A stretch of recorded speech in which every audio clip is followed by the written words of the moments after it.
Ja znam da volim i da ljubim, ja znam da pevam и да смевам. Сите љубители на добрата музика на 1, 2 и 3 декември ќе имаат можност да уживаат во новитетите на големата балканска звезда, Желко Јоксимовиќ. Погледнете го интервјуто и открите зошто треба да бидете дел од спектаклот. Ko to zna, ko to zna. Овој концерт, за разлика од минатиот, Ќе биде во интимна атмосфера. Дали повеќе сакате да имате концерти на отворени сали, големи простори или вака во интимна? Pitanje je bilo da li volim da pevam više u otvorenim i zatvorenim.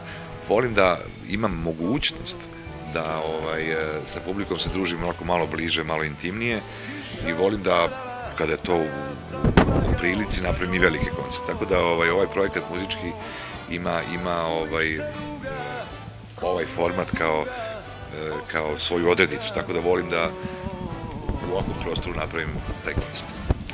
ќе промовирате нешто сосема ново. Измена на поп, рок и фолк песни во джез. Кој е виновен за тоа?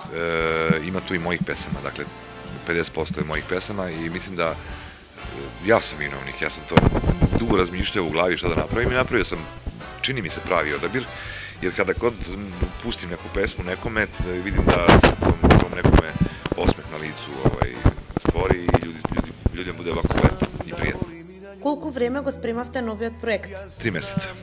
Како вие сте задоволни од тоа што во моментов го работите? Jako sam srećan i zadovoljan i mislim ono što je najvažnije da publika bude zadovoljna, a nadam se da hoće, jer na dobrom smo putu da napravimo nešto što je zaista drugačije i što je onako prihvatljivo, pogotovo u ovo vreme predpraznično koje će nam doći negde u decembru. Важите како миленик на женската популација. Дали мислите дека сега во оваа интимна атмосфера ќе дојдат повеќе жени или ќе биде поделено? Pa siguran sam da žene neće doći bez svojih muškaraca, a zapravo ja sam i pravio koncert za jednu onako porodičnu priču.